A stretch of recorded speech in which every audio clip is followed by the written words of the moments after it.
The screaming had not stopped for 7 days. Lyrian pressed her back against the cold stones of the eastern tower, her heart slamming against her ribs as the cries of the Alpha King's newborn twins echoed across the moonlit courtyard of Grimholt Castle. Every wolf in the kingdom of Ethermore had heard the wailing. Every healer, every wet nurse, every elder with knowledge of ancient remedies had been summoned to soothe the royal heirs. None had succeeded. She should not have come back. Every instinct screamed at her to flee, to return to the hollow existence she had carved out since her banishment. But something had pulled her here tonight. Something deeper than instinct. Something that lived in the empty space beneath her ribs. Through the arched window above, golden light spilled from the great hall where the naming ceremony was taking place. She could hear the murmur of hundreds of voices, the rustle of fine fabrics, the forced merriment of nobles pretending not to notice that the kingdom's future heirs had not stopped shrieking since the moment they entered the world. Lyrian's hand moved to her stomach. Flat now. Empty. Several weeks ago, that belly had been swollen with life, with twins of her own, with the children of the Alpha King himself, conceived in secret, carried in silence, destined to change everything. Then Rydian had rejected her. She still remembered the emptiness in his silver eyes when he had spoken the words of severance. Still remembered the way his voice had echoed through the throne room, flat and cold as winter stone. Still remembered the agony that had torn through her body as the incomplete mating bond shattered in her chest. "You are nothing," he had declared before the assembled court. "An omega of no house, no bloodline, no worth. I take Valeth of House Drakemere as my chosen queen. Remove this creature from my sight." Lyrian had been dragged from the castle that same night, her swollen belly earning her no mercy from the guards who threw her into the snow beyond the gates. She had crawled to the nearest village, bleeding and broken, praying that her children would survive even if she did not. They had not survived. The village healer had delivered the twins early, their bodies blue and still in the candlelight. Lyrian had held them for one agonizing hour, memorizing faces they would never grow into, before the healer had gently taken them away. She had buried them beneath an oak tree on the edge of the forest, had planted winter roses on the tiny grave, had whispered their names to the wind every night since. Kaelin and Alara, her son, her daughter, gone before they had drawn a single breath. So why was she here? Why had she scaled the castle walls like a thief, risking execution to watch the man who had destroyed her celebrate the children he had made with another woman? Because something was wrong. Lyrian could feel it in her bones, a vibration that resonated with a frequency she should not have been able to hear. The crying of those twins. It called to her. It burrowed beneath her skin and wrapped around her spine and refused to let her go. She began to climb. The servants' passages were unchanged from her months working in the castle, before Rydian had noticed her, before everything had shattered. Lyrian moved through them like a ghost, her worn cloak pulled tight around her thin frame until she reached the gallery that overlooked the great hall. The scene below stole the breath from her lungs. Thousands of candles blazed from crystal chandeliers, illuminating the gathered nobility of Ethermore. Wolf banners hung from every pillar. The scent of roasted meat and honeyed wine drifted upward. And on the raised dais at the far end, Rydian stood beside his queen. Valeth of House Drakemere was everything Lyrian was not. Tall and willowy, with hair like polished obsidian and eyes the color of frozen amber. She wore a gown of silver and white, and in her arms she cradled two screaming infants. The twins. Lyrian gripped the gallery railing until her knuckles went white. She had prepared herself for pain, had steeled herself against the sight of Rydian with another woman. She had not prepared for this. The babies were wrong, not in any way she could articulate. They were beautiful, healthy, their lungs certainly strong enough given the volume of their cries. But something about them made Lyrian's empty womb clench with phantom pain. "Honored guests," the High Elder announced, his reedy voice cutting through the noise. "We gather to bestow names upon the heirs of Ethermore. Prince Kaelin and Princess Ilara shall be. Lyrian stopped breathing. Kaelin, Ilara. The names she had whispered to her dead children. The names she had never spoken aloud to another living soul. The names she had chosen in the secret darkness of her chamber, sharing them only with the man she loved. The man who now stood beside another woman, watching her present children with the exact names Lyrian had chosen. Coincidence? It had to be coincidence. But even as she told herself this, her wolf stirred for the first time in weeks. The beast that had gone silent after the rejection, that had curled up and refused to respond no matter how desperately Lyrian had called to it, suddenly raised its head. Mine. The word echoed through Lyrian's mind with devastating clarity. Those pups are mine. Below, the twins' cries intensified. Their tiny bodies arched in Valeth's arms, their faces contorted with distress that no comfort could ease. And Lyrian understood. They were not crying because they were colicky or hungry or tired. They were crying because they knew. On some primal, instinctive level that transcended logic, those infants knew that the woman holding them was not their mother. Lyrian was. The realization hit her like a physical blow. She staggered backward, a gasp tearing from her throat before she could stop it. On the dais below, Rydian's head snapped up. For one frozen moment, silver eyes met hers across the crowded hall. Lyrian saw something flash through his gaze: recognition, confusion. And beneath it, buried so deep she almost missed it, a desperate, clawing hunger. Then Valeth's hand closed around his arm, and the emptiness returned. "Guards!" The queen's voice rang out, sharp as breaking glass. "There is an intruder in the gallery!" Lyrian ran. She fled through the servants' passages, her pulse thundering in her ears. Behind her, she could hear the thunder of pursuing boots, the shouts of guards who would kill her on sight if they caught her. But louder than all of it, louder than her own ragged breathing, were the cries of the twins she had thought were dead. Cries that followed her into the night, cries that would haunt her dreams for weeks to come. She did not see Rydian break free of his queen's grip the moment she vanished from sight. She did not see him stride toward the gallery with murder in his eyes, only to find it empty. And she did not hear the word that escaped his lips as he stared at the place where she had stood. A word that sounded like grief and longing and rage all twisted into a single syllable. Lyrian. 6 weeks later, the twins were dying. Lyrian learned this not through any official announcement, but through the whispered gossip of merchants in the village market where she had taken refuge. The royal heirs had stopped eating. Their cries had grown weaker with each passing day. Every healer in the kingdom had tried and failed to save them. The Alpha King, they said, had not slept in weeks. His wolf was consuming him, driving him toward a madness from which there would be no return. And the queen, beautiful Valeth, had locked herself in her chambers and refused to see anyone. "Cursed," the fishmonger muttered, shaking his head. "The whole bloodline is cursed. Mark my words, those pups will be dead before the new moon." Lyrian's hands trembled as she counted out coins for her meager purchase. She had spent the past weeks trying to convince herself that she had imagined everything. That grief had twisted her mind into seeing connections that did not exist. But the names she had never shared with anyone, and the way the twins had screamed, as if their tiny souls were reaching for something just beyond their grasp. She returned to her rented room above the tanner's shop and sat in the darkness, staring at the wall. Her wolf paced restlessly within her, a constant presence that had refused to settle since the night of the naming ceremony. "Go back," it urged. "They need us." "They are not mine," Lyrian whispered. "I buried my children. I held their cold bodies in my arms." "Did you?" The question pierced through her carefully constructed walls.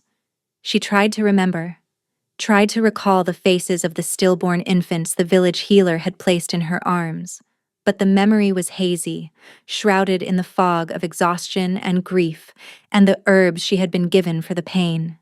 She had been so certain they were gone. but she had never actually seen them buried. The healer had taken the bodies away while Lyrian slept, had told her the burial was complete when she woke. And by then, Lyrian had been too shattered to question anything. A knock at her door made her jump. "Mistress Sarah?" The voice belonged to her landlord, using the false name she had given when she arrived. "There is a woman here to see you. Says she knew you from before." Lyrian's blood went cold. She opened the door to find a face she had never expected to see again. Orla had been the head nursemaid at Grimholt Castle for 30 years. She had been the first to show kindness to a nameless Omega servant who had caught the king's eye, and she had been conspicuously absent on the night of Lyrian's banishment. Now she stood in the cramped hallway, her weathered face etched with exhaustion and something that looked terrifyingly like hope. "I have been searching for you for weeks," Orla said. "Rumors of a healer with silver hair in a village near the forest. May I come in?" Lyrian stepped aside numbly. The old woman entered, glancing around the sparse room before turning to face her. "You went to the naming ceremony. The king saw you in the gallery. I should not have. He has been tearing the kingdom apart trying to find you ever since." Orla's eyes glistened. "He does not remember, child. Whatever they did to him that night, it stole his memories of you. But his wolf remembers, and it is killing him." Lyrian sank onto the edge of her bed. "I do not understand." "The twins." Orla took a shaky breath. "They are dying because they are not with their true mother. Wolf pups cannot survive separation from the one who bore them. It is a bond deeper than magic. Valeth bore them. You saw what the Drakemeres wanted you to see." Orla knelt before her, taking Lyrian's cold hands in her own. "I was there the night your children were born. I was there when they took them from your arms while you slept and replaced them with stillborn pups from a village woman who had lost her own." The world tilted beneath Lyrian's feet. "The queen was never pregnant," Orla continued. "It was all illusion, dark magic bought from practitioners who should have been executed years ago. Your children were given to her. Your children have been raised believing that Monster is their mother." "No." The word came out broken. "No, I held them. They were not breathing." "You held someone else's tragedy. Your twins were alive, Lyrian. They are still alive." Orla's voice cracked. "But they will not be for much longer. They refuse to eat. They refuse to sleep. They do nothing but cry for a mother they have never met."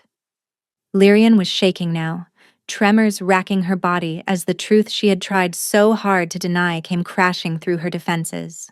Her children were alive. Her children were dying. And only she could save them. "Even if I believed you," she managed, "I cannot simply walk into Grimholt Castle. The queen will have me killed the moment I set foot inside." Orla reached into her cloak and withdrew a bundle of gray fabric, a servant's uniform. "The castle is in chaos. They have been hiring anyone willing to work near the screaming nursery. No one looks twice at a new face anymore." Lyrian stared at the uniform. "This is madness. This is your only chance." Orla pressed the fabric into her hands. "The queen has convinced the council that the twins' illness is a curse placed by enemies of the realm. She never lets them out of her sight. Then how am I supposed to—" "There will be a council meeting tomorrow at midday. Valeth will be required to attend. For 1 hour the nursery will be watched only by servants." Orla's grip tightened. 1 hour, Lyrian. That is all I can give you." The candle on the table flickered, casting dancing shadows across the walls. Somewhere in the distance, a wolf howled at the rising moon. Lyrian looked down at the servant's uniform in her hands, gray and shapeless, designed to render its wearer invisible. The perfect disguise for a mother who was about to commit treason to save the children she had thought were dead. "If this is a trap," she said quietly, "I will kill you myself." Orla smiled sadly. "If this is a trap, we will both be dead before dawn. But it is not, child. I swear on my own wolf's soul." Lyrian closed her eyes. She thought of 2 tiny graves beneath an oak tree. of names whispered to the wind, of the emptiness that had consumed her since the night everything was stolen from her. Then she thought of two infants crying for a mother they could not find. "Tomorrow," she said, and sealed her fate. The nursery was on the highest floor of the eastern tower, as far from the noise of the castle as possible. Lyrian climbed the spiraling staircase with her pulse racing, the gray servant's uniform scratching against her skin. She had entered Grimholt through the kitchen entrance, had kept her head bowed and her scent masked with the bitter herbs Orla had provided. No one had spared her a second glance, but with each step closer to the nursery, her wolf grew more restless. Close. So close. The crying reached her before she reached the door. Weaker than she remembered from the naming ceremony, more like the mewling of kittens than the robust screaming of healthy wolf pups. The sound wrapped around her chest and squeezed. Two servants stood guard outside the nursery, their faces gray with exhaustion. "Shift change," Lyrian murmured, holding up the uniform Orla had given her. "I am to relieve one of you." The younger servant, barely more than a girl, looked at her with naked relief. "Thank the moon. I cannot take another moment of that wailing." She fled down the stairs without a backward glance.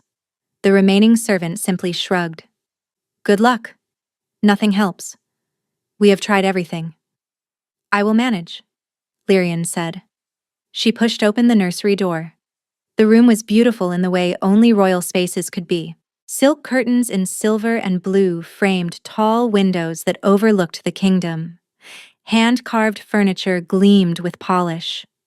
Toys and blankets and every luxury an infant could desire covered every surface. And in the center of it all, in a bassinet large enough for two, lay the twins. Lyrian's knees nearly buckled. They were so small, so fragile. Their skin had taken on a grayish pallor, and their tiny bodies trembled with each weak cry. The boy, Kaelin, had dark hair like his father. The girl, Alara, had hair the color of moonlight. Like Lyrian's mother. Like Lyrian herself before she had started dyeing it with walnut bark. Mine. Her wolf's certainty crashed through her with the force of a tidal wave. There was no more room for doubt. No more space for denial. Every fiber of her being recognized these children as her own. Lyrian crossed the room on trembling legs. The twins' crying intensified as she approached, their tiny hands reaching upward as if grasping for something they could sense but not see. Lyrian's eyes blurred with tears. "I am here," she whispered. "I am so sorry. I am here now." She reached into the bassinet and lifted Kaelin first, cradling him against her chest. The moment her skin touched his crying stopped. Not gradually. Not a slow settling. Instant silence. The boy's eyes opened, revealing irises of pure silver that stared up at her with an intensity no infant should possess. His tiny hand curled around her finger, and Lyrian felt something snap into place in her chest. A bond, a connection, a thread of pure light linking her soul to his. She lifted Alara with her other arm, and the same thing happened. Silence. Recognition. Bond. Both twins nestled against her, their small bodies relaxing into her embrace, as if they had finally found the one place in the world where they belonged. Their breathing deepened. Their trembling stopped. For the first time in 7 weeks, they were at peace. Lyrian sank into the rocking chair by the window. Both children held close and wept. She did not know how long she sat there. Minutes. Hours. Time lost all meaning as she held the children she had mourned, the children she had believed were buried beneath winter roses. She memorized their faces, the curve of Kaelin's cheeks, the tiny birthmark behind Alara's ear, the way they smelled like milk and moonlight and everything she had lost. "I will find a way," she promised them. "I will find a way to save you, to claim you. I swear on my wolf's soul, I will never let anyone take you from me again." Alara cooed softly, and the sound was the most beautiful thing Lyrian had ever heard. She was so lost in the moment that she did not hear the footsteps in the corridor. did not hear the door open behind her, did not sense the presence until a voice like broken thunder split the silence. "Who are you, and what have you done to make them stop crying?" Lyrian turned, and found herself staring into the silver eyes of the Alpha King. Rydian stood in the doorway, his massive frame filling the space. He looked nothing like the cold, empty man who had banished her. Dark circles shadowed his eyes, his cheeks were gaunt, his hair was wild, his clothing disheveled, and his hands trembled at his sides. But it was his expression that stole her breath. He was looking at her the way a drowning man looks at land, with desperate, disbelieving hope. "You," he breathed, and the word held 1,000 questions. The twins stirred in Lyrian's arms, their small heads turning toward the sound of their father's voice. But they did not cry. They remained peaceful, content, as long as they were touching her skin. "I asked you a question." Rydian took a step closer, his nostrils flaring as he tried to catch her scent beneath the masking herbs. No one has been able to quiet them. Not the healers, not the nurses, not even their own. He stopped. Something flickered across his face. Confusion. Recognition. The desperate scrambling of a mind trying to grasp a memory that kept slipping through its fingers. "I know you," he said slowly. "I know you, but I cannot remember." The nursery door burst open again. Valeth swept into the room in a storm of silver silk and cold fury, her amber eyes blazing as they landed on the Omega servant holding her children. "Guards!" the queen screamed. "Guards, seize her! She is the intruder from the naming ceremony. She has put a curse on my children." Everything happened at once. Guards flooded the room. Lyrian clutched the twins closer. Rydian stood frozen between them, his face a mask of tortured confusion. And beneath it all, growing louder with every heartbeat, a single truth demanded to be heard, the truth that would change everything. The truth that would shatter a kingdom and rebuild it from the ashes. The twins did not cry when Lyrian held them because they knew, with the unshakable certainty of blood and bone and destiny, that she was not their curse. She was their mother. The guards lunged toward Lyrian. The twins erupted. Their screams tore through the nursery with a force that made the windows rattle in their frames.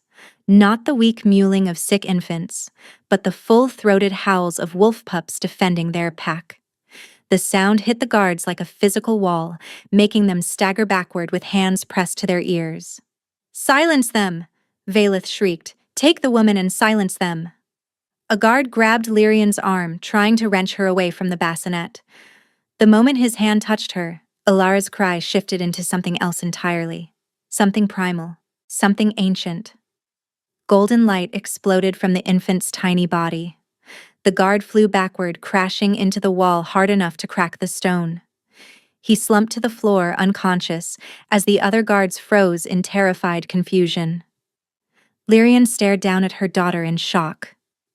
The golden glow faded as quickly as it had appeared, leaving Alara looking as fragile and innocent as any newborn. But the air felt charged, electric, humming with power that should not exist. "What manner of witchcraft is this?" Valeth's voice had gone shrill. "What have you done to my children?" "They are not your children." The words left Lyrian's mouth before she could stop them.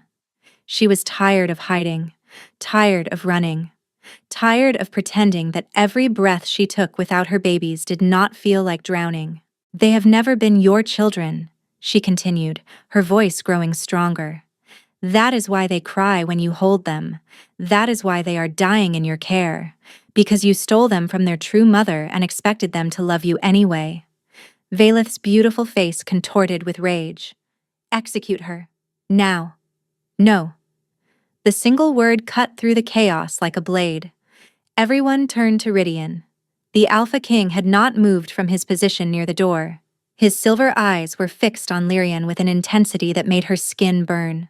"No one touches her," he said, his voice rough as gravel. "Not until I have answers." "Rydian." Valeth's tone shifted to honeyed sweetness. "My love, you are exhausted. This woman is clearly a witch. Let me handle."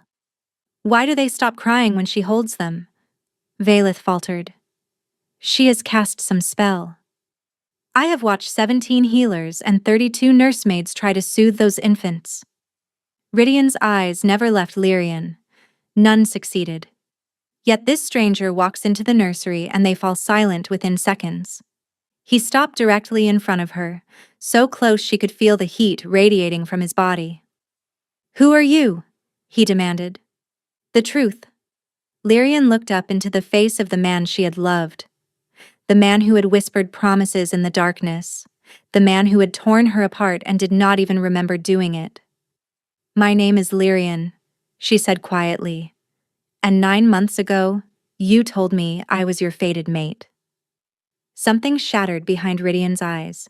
He staggered backward, one hand flying to his temple as if struck by a sudden pain. A growl built in his chest, low and anguished, and when he looked at her again, his silver eyes had begun to glow with inner light. That is impossible, he rasped. I would remember a mate. You remembered the names? Lyrian's voice broke. Kaelin and Alara. The names I chose for our children in secret. The names I whispered only to you. Tell me, Rydian. How did those names end up on the lips of a woman who was never pregnant? The color drained from the queen's face. Enough. Valeth swept forward. She is lying. Guards, take her to the dungeons. She will be executed at dawn.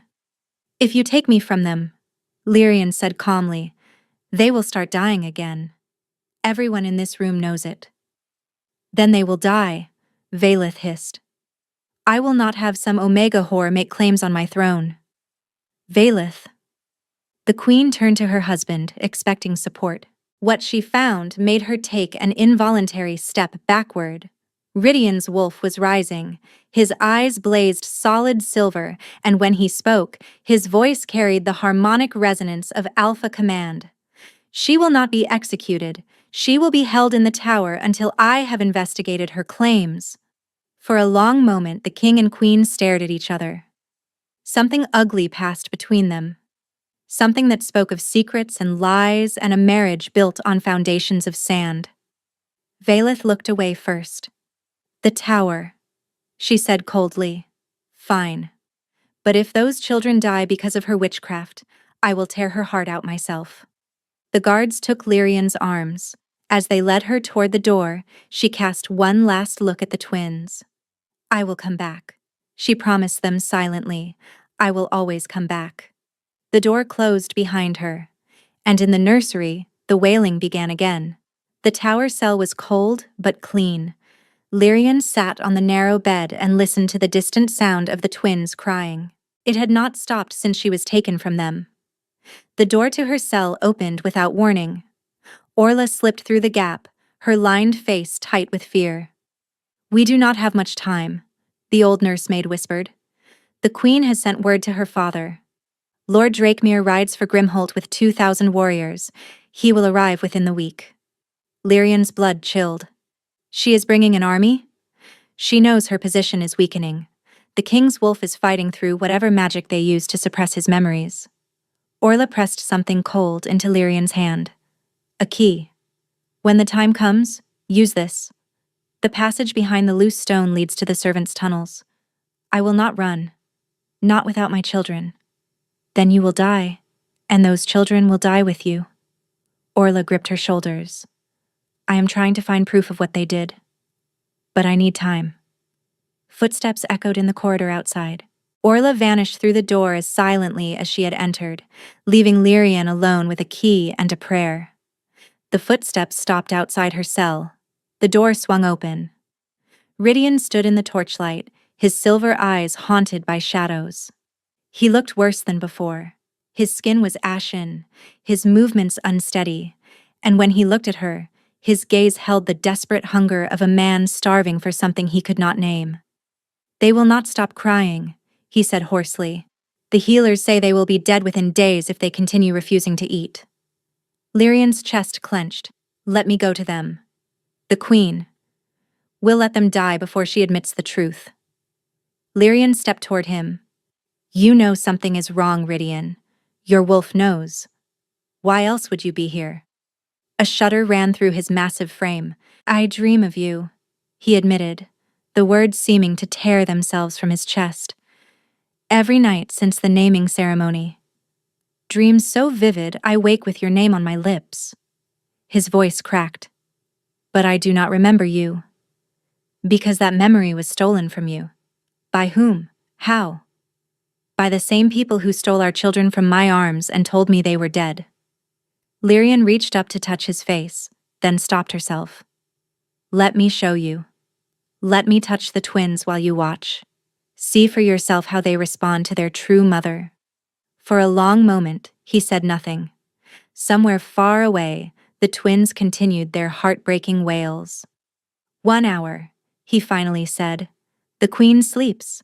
I will take you to the nursery myself. He reached for her hand. The moment their fingers touched, lightning shot up Lyrian's arm. She gasped, and she saw her shock mirrored on Rydian's face. What was that? He breathed. The mate bond, Lyrian whispered. Broken, but not destroyed. Still trying to reconnect after all this time. Rydian stared at their joined hands. Then, without another word, he led her from the cell. They were halfway to the nursery when the warning bells began to toll. The castle erupted into chaos. Servants fled through corridors. Guards shouted orders that overlapped into meaningless noise. And above it all, the bells continued their relentless clanging. Rydian pulled Lyrian into an alcove as a squad of armed warriors thundered past. Those are Drakemere colors, he growled. How did they arrive so quickly? Valeth planned this, Lyrian realized. The moment I was captured, she must have sent word. They were never coming to support her position. They were coming to take the throne. Rydian's eyes blazed silver. My own wife conspires against me? Your wife was never truly yours. This entire marriage was built on lies and dark magic. Lyrian gripped his arm. The twins, Rydian. We have to get to the twins before they do. They ran. The tower stairs seemed endless. By the time they reached the nursery floor, Lyrian's lungs were burning and her legs threatened to give out beneath her. But the twins' crying drove her forward. They burst through the nursery door to find Valeth already there. The queen stood beside the bassinet, her beautiful face twisted into something monstrous. In her hand, she held a dagger that glowed with sickly green light. How touching, she said coldly. The false king and his Omega whore come to rescue the brats. Unfortunately, you are too late. Step away from them. Rydian's voice carried the full weight of alpha command, but Valeth only laughed. Your tricks do not work on me anymore, husband. The binding that made me submit to you was broken the moment my father's wolves crossed your border. She raised the dagger. These children were supposed to secure my place on the throne. If I cannot have them, no one will. Lyrian did not think. She simply moved. Her body slammed into Valeth's a heartbeat before the dagger could descend. They crashed to the floor in a tangle of limbs and silk, the poisoned blade skittering across the stones. All she knew was that her children were in danger, and something inside her was waking up. The golden light began in her chest and spread outward like sunrise. It poured from her eyes, her mouth, her fingertips, filling the nursery with radiance that drove back the shadows. Valeth screamed as the light touched her skin, scrambling backward until she hit the wall. What are you? The queen gasped. Lyrian did not know. She only knew that power was flooding through her veins, ancient and terrible and utterly right. It was the same energy that had erupted from Alara when the guards tried to take her. The light coalesced around the twins, forming a protective barrier that shimmered like captured starlight. I am their mother, Lyrian said, and her voice carried harmonics that made the walls tremble. And you will never touch them again. Valeth fled. Lyrian let her go. Right now, only one thing mattered. She turned to the bassinet. The twins had stopped crying the moment her light surrounded them. They lay peacefully, their silver eyes fixed on her face, their tiny mouths curved into something that looked almost like smiles. Lyrian gathered them into her arms and wept. A hand touched her shoulder. She looked up to find Rydian staring at her with wonder and awe. And beneath it all, the first stirrings of memory fighting its way to the surface. "The light," he whispered. "I remember that light. From a dream. From a night in the forest when the moon was full and you—" He stopped, his voice breaking. "Lyrian, what happened to us?" Before she could answer, an explosion rocked the castle. The window shattered inward. Through the opening, Lyrian could see Drakemere banners flying from the main gate. "We need to move," Rydian said. "The eastern tower has a hidden passage." "My king!" Brennick, Rydian's first commander, appeared in the doorway, bleeding from a gash on his forehead. "Lord Drakemere has taken the throne room. He has declared you unfit to rule and named Valeth regent." Brennick's eyes flicked to Lyrian and the babies. "He is demanding your surrender, and the execution of the Omega."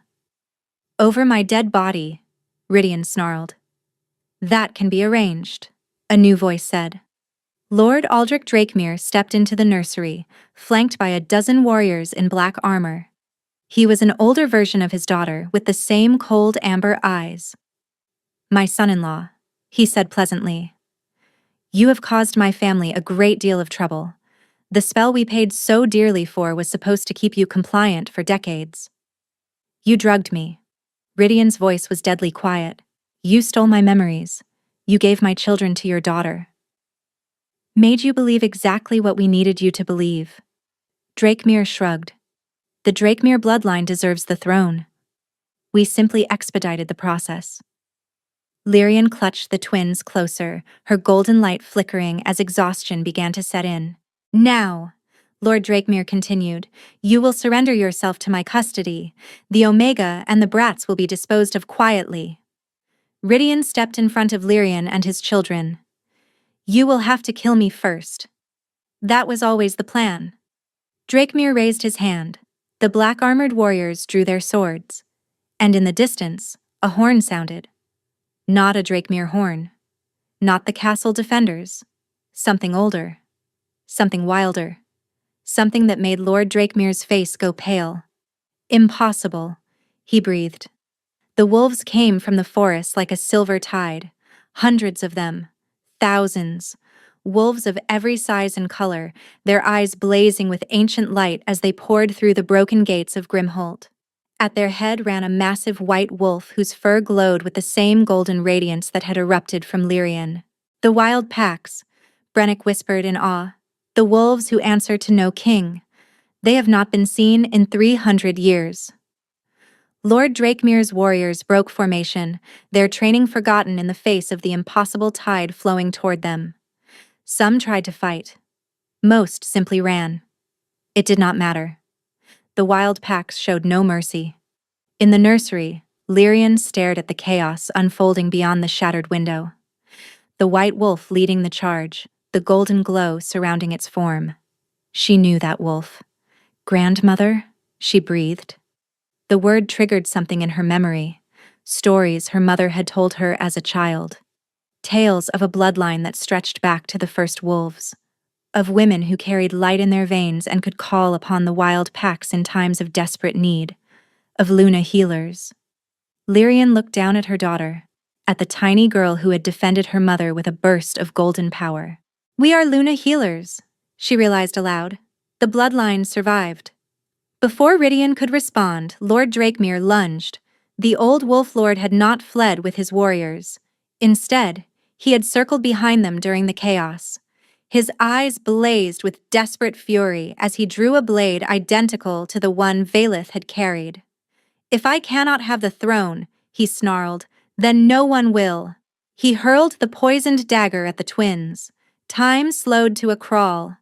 Lyrian saw the blade spinning through the air, its green glow leaving trails of sickness in its wake. She saw Rydian moving to intercept, too slow, too far away. She saw her children, peaceful in her arms, unaware of the death hurtling toward them. And she made her choice. She turned her back to the dagger. The blade struck between her shoulder blades with an impact that drove the breath from her lungs. Cold spread through her body as the poison entered her bloodstream. She fell to her knees, still clutching her children, still keeping her body between them and danger. No. Rydian's roar shook the stones. He caught her before she hit the floor, his arms wrapping around her and the twins, his face a mask of anguish. Lyrian, stay with me. But the poison was spreading. She could feel it crawling through her veins, turning her blood to ice. Her vision was dimming. Her strength was fading. The twins, she gasped. Protect them, promise me. You are not dying, I will not allow it. Rydian. She reached up to touch his face with trembling fingers. I love you. I have always loved you. Even when I thought you had abandoned me. Even when I believed our children were dead. Something cracked open in Rydian's silver eyes, and memory came flooding back. Lyrian saw it happen. Saw the spell that had bound his mind shatter like glass. Saw weeks of stolen moments return to him in a single devastating instant. The moonlit clearing, he choked out. The night I marked you. The way you laughed when I stumbled over my own words trying to tell you I loved you. You remember? I remember everything. Tears streamed down his face. Lyrian, I remember everything, and I cannot lose you again. He pressed his forehead to hers. And then he did something that should have been impossible. He pushed his own life force through the incomplete mate bond. Golden light erupted from where their skin touched. Not Lyrian's light this time, but something new, something shared. The power of a true bond, finally awakening. The poison in her veins began to burn away. Lyrian gasped as warmth flooded through her body, driving back the cold, healing the damage. But it was not just physical healing. The mate bond was completing itself, weaving their souls together in a connection that could never be severed. She felt everything he felt. His rage at what had been done to them, his grief for the weeks they had lost, his overwhelming love for her and the children they had created together. And he felt her. All of her. The pain of her rejection, the anguish of believing her babies were dead, the fierce determination that had brought her back to Grimholt despite knowing it might cost her life. When the light finally faded, they were both changed. Lyrian rose to her feet, the poison fully purged from her system. The twins in her arms cooed with contentment, their small bodies glowing with faint golden light. Rydian stood beside her, his silver eyes now flecked with gold. Lord Drakemere cowered against the wall. Please, the old lord whimpered. I will give you anything.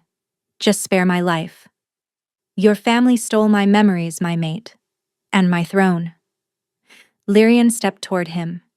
There is nothing you can offer that would balance those scales. The white wolf who had led the wild packs padded through the ruined doorway and shifted into human form. An old woman stood in the wolf's place, her hair silver as moonlight, her eyes the same gold as Lyrian's power. Hello, granddaughter, she said. I see you have finally awakened. Grandmother. Lyrian stared in shock. I thought you died when I was a child. I went to lead the wild packs after your mother chose to live among the house wolves. The old woman's gaze lingered on the twins with visible wonder. But we have watched over our bloodline always. When your light ignited, we felt it across the entire realm. She turned to Lord Drakemere, and her expression hardened. The crimes of House Drakemere are known to us. The wild packs pronounced judgment. Lord Drakemere screamed. Lyrian turned away, shielding the twins from what came next. When the screaming stopped, only silence remained. The great hall of Grimholt had never been so silent. 3 days had passed since the fall of House Drakemere. Vaelith had been found hiding in the wine cellars. She had screamed curses as the guards dragged her before the assembled court. Now she knelt in chains before the throne, awaiting judgment. Lyrian stood beside Rydian on the raised dais, the twins cradled in her arms. The claiming mark on her shoulder, renewed and completed during the battle, was visible for all to see.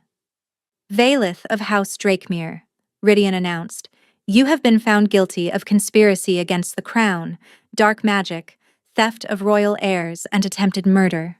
He paused. The sentence is death. However, the Luna healer has requested mercy. Lyrian stepped forward. I have lost too much to hatred. I will not build my children's future on a foundation of blood. She met Violet's gaze steadily. You will be stripped of your name and your wolf. You will be exiled to the frozen reaches, where the wild packs will ensure you never return. The guards dragged the former queen from the hall, her screams echoing long after the doors closed behind her. Then Rydian took Lyrian's hand and raised it high. People of Ethermore, he declared, I present to you your true queen, Lyrian of the Luna bloodline, mother of Crown Prince Kaelin and Princess Alara, my fated mate. One by one, every wolf in Grimholt knelt before their new queen. Lyrian's eyes burned with tears she refused to shed. Weeks ago, she had been a broken woman mourning children she believed were dead. Now she stood on the throne dais with her babies in her arms and a kingdom at her feet. The formal bonding ceremony took place beneath the full moon, in the same moonlit clearing where Rydian had first marked her. I have imagined this moment 1,000 times, Rydian said quietly. During the weeks I could not remember you, my wolf dreamed of a woman made of moonlight. I knew that without her, I would never be whole.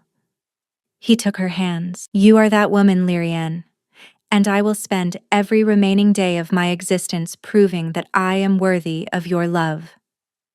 The bonding words were ancient, passed down through generations of wolfkind. They spoke them together, their voices intertwining like threads of silver and gold. When the final word left their lips, the mate bond completed itself.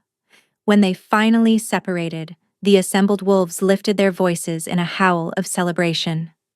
My queen, Rydian murmured against her lips. My king, she answered. 1 year later. The nursery was chaos. Kaelin had discovered he could shift into wolf form and had been terrorizing the castle staff ever since. Alara preferred to remain human, but had developed the habit of making objects float whenever she was upset. Lyrian watched from the doorway as Rydian attempted to corral their son, who was currently hiding under the bassinet that now held their youngest child. Kaelin Brennick Thornwood, the Alpha King growled, if you do not come out this instant. A tiny black wolf darted between his legs and made a break for freedom. Lyrian caught her son mid-leap, laughing as his small body wriggled in her arms. Rydian joined them, wrapping his arms around his family. Little Oriana, named for the nursemaid who had risked everything to reunite them, slept peacefully in her bassinet. Would you change any of it? Lyrian asked. Rydian looked around the nursery, at Kaelin squirming in his mother's arms, at Alara floating her toys in lazy circles, at Oriana, at Lyrian, his fated mate, his queen. Not a single moment, he said. Outside the window, the wolves of Ethermore lifted their voices in the evening howl, a kingdom at peace, a family restored, a love that had survived betrayal and loss. Lyrian pressed a kiss to Rydian's jaw and smiled. Good answer, my king. And in the warm golden light of the nursery, surrounded by the children who had cried for her, and the man who had never truly forgotten her, Lyrian finally understood what it meant to be home. Thank you so much for listening. I hope you enjoyed this story.